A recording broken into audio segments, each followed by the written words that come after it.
Yanfei, Wise Innocence. All character stories. A well-known legal advisor active in Liyue Harbor, a brilliant young lady in whose veins runs the blood of an illuminated beast.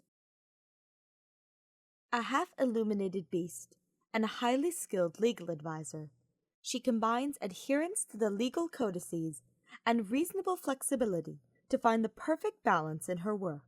She devotes herself to protecting the fairness of contracts in Liyue, with her identity as a legal advisor and her unique experience and methods. Character details. Liyue is a port that prizes contracts and trade, and it is a place where wealth accumulates. Merchants from various nations are active here, which has contributed to Liyue's abundance, but has also brought up many disagreements. The Tianqian, Ningguang, has written a very comprehensive compendium of laws to deal with this, but not everyone has the patience to study them. Thus was born the role of the legal advisor in Liyue society. Highly familiar with Liyue's laws, they help those in need to navigate any contradictions, earning recompense for their efforts. Yanfei is the premier legal advisor in Liyue Harbor. She is always able to obtain the most benefits for her clients, insofar as the law will allow. Some even call her the law that walks.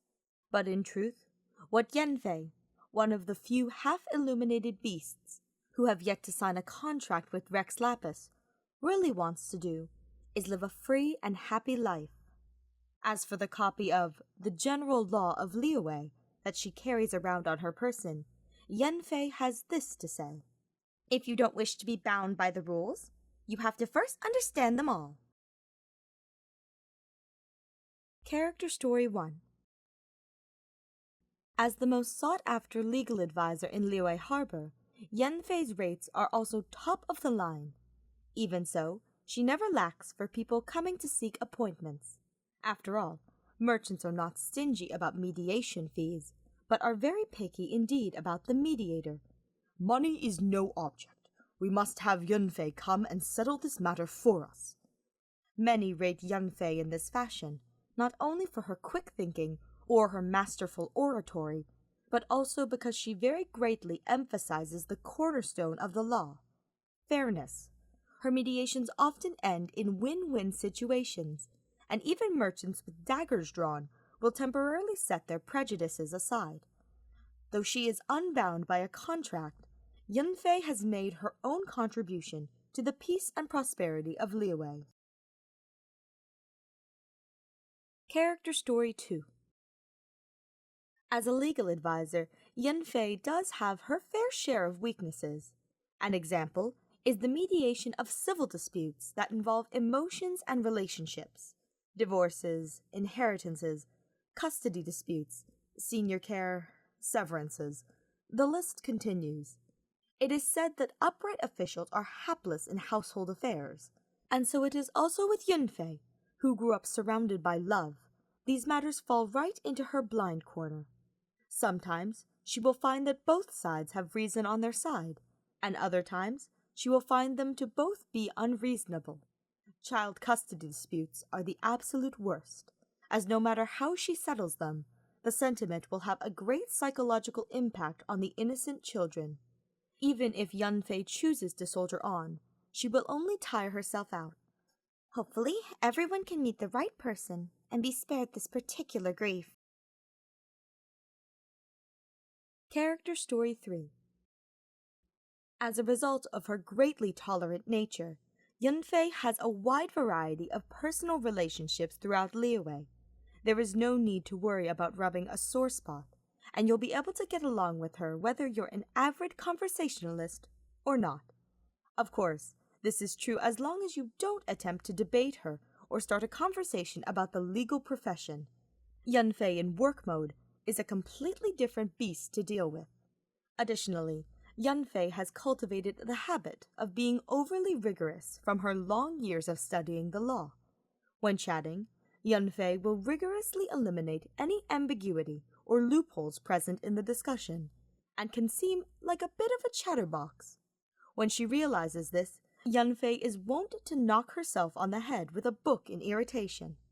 However, so long as she consistently bathes in a sea of legal literature, this habit will probably be quite hard to break. Character Story 4. When investigating the law, Yanfei's habit is to look past the cold letters of the law to perceive their point of origin. As such, she is also something of a master of reading comprehension in her relationships. Once, the traveler met Yanfei by chance and said, "Huh, didn't expect to see you here." This should have been a line that one might hear just about anywhere, but it wound up holding a completely different meaning for Yanfei. "Didn't expect to meet you here" implied that the traveler had at least thought about a scenario in which they would meet. Then why the use of "didn't expect"? One could only postulate that the traveler had some expectation of where she might appear, and that her current location was not such a place. But whence came the explanation? Could it be that the traveler had always been paying attention to her in secret? Does this mean that the traveler... Yanfei tossed and turned in bed that night, unable to sleep. Character Story 5. Yanfei's most prized possession is the steel-yard balance that her father gave her. It is said that this balance was a treasure given by Rex Lapis that can be used to measure the value of all things. For convenience, Yanfei tends to use Mora to balance the scales, which is to say that she uses Mora to evaluate objects. The price of many objects have slowly changed over the years, but weighing an object with this balance only gives its value at the time Mora was created, leaving the rest to Yanfei to exercise her own wisdom and judgment. Across the measurements of countless objects, Yanfei is able to see the changes in Liyue. Some objects that were once common have become vanishingly rare, and some exotic objects of the past have been rendered pedestrian today. This steel-yard balance reminds her that many things cannot be valued by the standards of the world. Yanfei once tried to weigh the value of a vision, but no matter how much more she added, the scales would not be balanced. In frustration, she placed on the scale the box at her waist, which contained her heavy, handwritten legal notices. Only then did the weight at last even out. Codex Finalem. This is the most special of the many legal treatises that Yanfei collects. As opposed to the codices that grow heavier and more complicated with time, this book is unbelievably light and thin. After opening it and getting past the prologue, one will find naught but the most basic few principles of the law inscribed. As Yanfei sees it, this is the final form of the law. In the far future, the law will have entered into the people's hearts. All people would be amiable, modest, and live happily in this world. The halls of judgment would lie empty, and the mountains of legalese shall be caked in years of dust. Though this may sound like something very far off for someone like Yanfei, in whom flows the blood of an illuminated beast, living till that day is hardly a great accomplishment. But if I think about it more deeply, I'd be out of a job then, wouldn't I? After encountering one of Xinyan's performances by chance, Yanfei was quite taken by this new wave of performance art. That said, learning an instrument from scratch proved to be a bit difficult, so after consulting a great many resources, Yanfei came to what she considered to be a decent backup plan. If such a day were to arrive, she would become a rapper. For someone who can recite tens of thousands of words worth of Liyue's law from front to back within an hour, speed, at least, should be no challenge.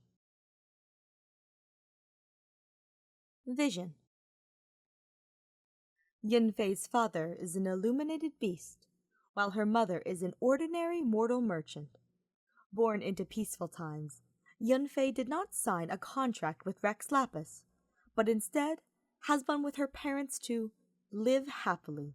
As Liyue's legal leading exegete, she is no stranger to exploiting some existing loopholes in the law, at times for herself and sometimes for others. It has been made clear often enough that Yanfei is not a stickler for the rules, and has no wish to be shackled by strictures. Still, she contributes to the betterment of Liyue as she seeks her own pleasure, and will not use these loopholes for ill. When making addendums to the legal loopholes each year, Ningguang, the Tianchen, will often study Yanfei's doings, as if she were Liyue's unofficial legal troubleshooter. In a sense, one could argue that Yanfei makes the laws better at the lowest possible price. This principle is also the reason why she has never been convicted of exploiting any such loopholes. Yanfei believes in no structure without laws, and what she wishes for is to live as one pleases without overstepping. Everyone in Liyue, adeptus or mortal, protects it in their own way. That is why Yanfei possesses a vision, one that is of equal weight to her principles.